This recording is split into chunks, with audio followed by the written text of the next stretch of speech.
I don't believe in democracy anymore. I know you don't like hearing that, and you will resist this at first. I know I did.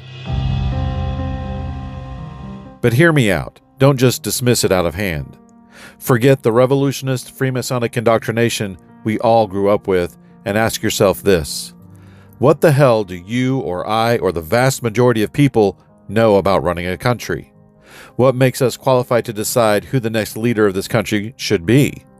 And the reasons some people give for voting for this or that person, he's black, she's a woman, he's a great public speaker, etc., only reinforces in my mind how absurd democracy is. Yes, I know we don't live in a true democracy. Speaking of the United States, we live in a democratic republic. People who know the inherent flaws of a true democracy like to remind us of this as if the Republican aspect somehow shields us from those flaws. Well, it doesn't. And most people use the term democracy, although incorrectly, when describing the American system of government, probably because democratic republic is a mouthful. So I will be using the terms democracy and republic interchangeably in this video. Now, I have become a monarchist, and just saying it sounds strange to me. How could anyone, let alone an American, actually want to be ruled by a king rather than have the freedom of democracy? Well, first of all, I'm not a monarchist for monarchy's sake. I don't support Muslim or pagan monarchies, nor do I simply prefer a Christian monarchy. I support Catholic monarchy, a society that recognizes that Christ is king, not just of hearts and minds, but of governments and laws, where Catholic morality is imposed and the Catholic Church has oversight. This is the true Catholic form of government.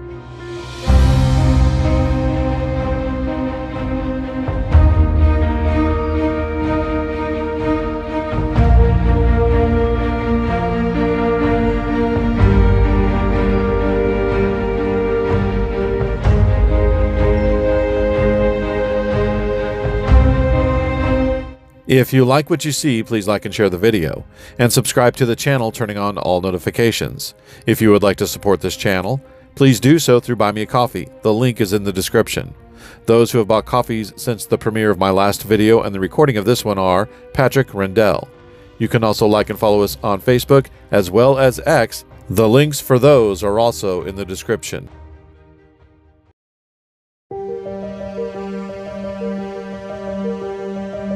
We are told that democracy is the natural end of history, that monarchy was a childish phase, that Christendom was a mistake, and that modern man finally grew up when he learned to rule himself. This, of course, is nonsense. Modern democracies and republics did not evolve out of Christendom. They were forced through revolution. But here's the dirty little secret. Democracies and republics are built on a lie, a gigantic assumption that the majority will choose the good. Yet the majority is rarely wise, often emotional, and easily manipulated. Democracy assumes the goodness of man, yet we know from scripture and tradition that man's fallen nature is selfish, petty, and evil. Man does not vote for the common good. He votes based on his evil desires and passions. As well, scripture tells us authority comes from God, not the people. Romans 13:1. There is no authority except from God. Catholic monarchy explicitly acknowledges that political power is derived from God, not manufactured by popular will. The king reigns by divine permission and is morally bound to God's law. By contrast, secular democracies and republics teach sovereignty originates in the people, law is valid because a majority wills it, and authority is procedural, not moral. If authority comes from the people, then the people may redefine morality. Law becomes a reflection of passion, not truth, and there is no higher standard to judge unjust laws. Many Christians today think democracy is Christian, but it's not. It borrows Christian language. It speaks of equality, rights, and dignity while emptying it of meaning. Christianity never taught that equality means equal authority. Truth is not equal to opinion. Democracy confuses moral equality with governing legitimacy. The majority does not become right because it is large. If that were true, then Christ would have been wrong. It was democracy that killed him. After all, the majority cried, "Crucify him."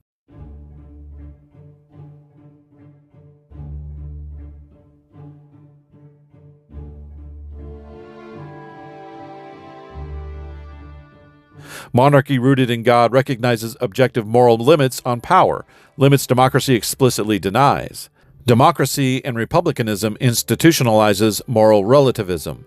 In practice, they inevitably adopt this principle.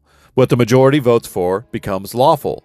This has produced legalized abortion, no-fault divorce, a redefining of marriage, gender ideology, euthanasia, and suppression of Christian moral teaching. These were not imposed by tyrants. They were the result of our democratic republican system. Now, you might say the redefining of marriage and abortion were imposed by the Supreme Court, not by popular vote. But this still shows the flaw in the system. Those judges were appointed by people voted into office. They are the final authority, and they are not bound by the natural, moral, and divine law. They are bound to the Constitution of the United States, a flawed human document containing such errors as freedom of religion and separation of church and state. Yes, I know separation of church and state is not explicitly in the Constitution. For decades, no one said that louder than me, but it is implied. So says the Supreme Court. Now, think about this for a minute. The highest authority in the land is not bound to the moral, natural, or divine law. It is bound to flawed human law. That alone should tell you all you need to know. And it should tell you why our country has enshrined various immoralities and why it can't be fixed through the system. Catholic monarchy, by contrast, recognizes the natural law, acknowledges that some things are not up for legislation. St. Thomas Aquinas teaches that an unjust law is no law at all.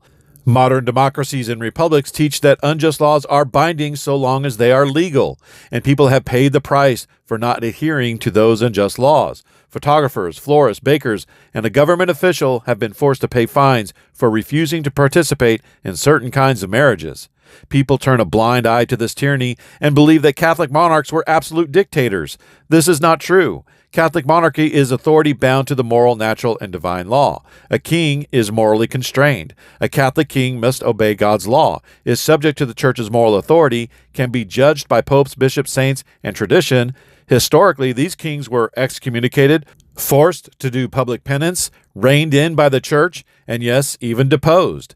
Realize that it was after the King of England broke from the Catholic Church and set himself up as the ultimate authority that those monarchs became tyrannical.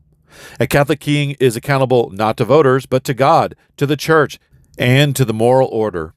This creates three stabilizing truths. A Catholic king could not redefine morality. Marriage, family, worship, the sacred, these were beyond his power. Democracies and republics rewrite morality every election cycle. A Catholic king has duties, not campaign promises. He wasn't elected to please people. He was anointed by God to serve them. His responsibility is stewardship, not popularity. Catholic monarchy brings continuity and not chaos. Instead of tearing society apart every 4 years, with sometimes wild shifts in policies back and forth, a Catholic monarchy offers stability, inheritance, and a long-term vision. A king plants trees he knows he will not sit under. A politician makes short-term decisions to avoid long-term solutions, kicking the big problems down the road for someone else to deal with. Because a democratic republic is not restrained. It recognizes no moral authority above itself. It regulates the Church instead of being corrected by it, and enforces ideology through bureaucracy and the courts. The modern state is far more totalitarian than medieval monarchy ever was. Dictatorships are new, and they inevitably rise from failed democratic republics. Representative government sounds noble, choose your own leaders, let the people rule, and yes, you cannot choose your king. But democracies and republics have a tendency to attract people who are ambitious and self-serving, not ones who want to serve, regardless of what they say. And the reality is, a democracy and/or republic has a built-in weakness. It eventually becomes ruled by those who can control the people. Not the wise, not the virtuous, not the holy, but corporations, media, entertainment, ideological movements, propaganda, money, emotions, charisma, and eventually an oligarchy. That's right. Eventually, a ruling class emerges. No, you can't be the president. You cannot be senator or representative or governor because you're not from the right family.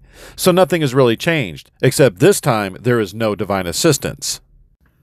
Democracy claims to give power to the people, but in reality it gives power to whoever influences the people and the ruling class that emerges. Enlightenment democracies and republics offer a flawed view of freedom. Freedom is not the ability to choose anything. Freedom is the ability to choose the good. A Catholic kingdom protected the moral order so that its people could live virtuous lives. Modern democracies dismantle the moral order so that people can freely destroy themselves through vice and sin. One views society like a shepherd guiding sheep towards safety. The other views society as a marketplace where desires compete until the loudest wins. Catholic monarchy protects the common good. When I was a young adult, and much of the immorality we see today was being pushed, we were told, meaning Christians, that we could not impose our morality on others. And if we don't like those movies, those TV shows, and that music, or don't want our kids exposed to them, we simply don't watch or listen to it, nor let our kids watch or listen to it. Well, hopefully everyone realizes now that that doesn't work. We are not islands. What we do affects other people. These things become part of the popular culture, and you can never sufficiently isolate you or your family from it, especially if the kids go to public school.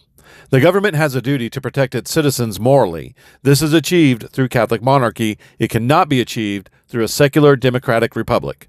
Monarchy is the natural form of government. Democracies and republics are forced through revolution. We are told these revolutions were the people rising up against tyranny, but this is not true. Only about a third of the colonists were active supporters of the American Revolution. The rest either actively opposed it or wanted nothing to do with it, remaining neutral.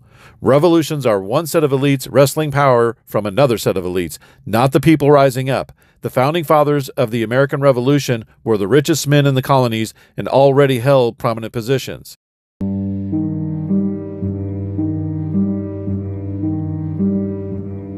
Catholic monarchy acknowledges the divine source of authority, restrains power with moral law, and protects the common good. Secular democratic republics, by contrast, rely on flawed human judgment, institutionalized moral relativism, and leave society vulnerable to manipulation and chaos. True freedom, the freedom to choose the good, requires order, virtue, and the recognition of Christ as King. Christendom fell when man rejected submission to God. Democracy rose when man crowned himself. And today we are watching what happens when authority is cut loose from truth. The question is not whether democracy can be reformed. The real question is this: can a civilization survive when no one is allowed to rule in God's name? Until my next video, God bless.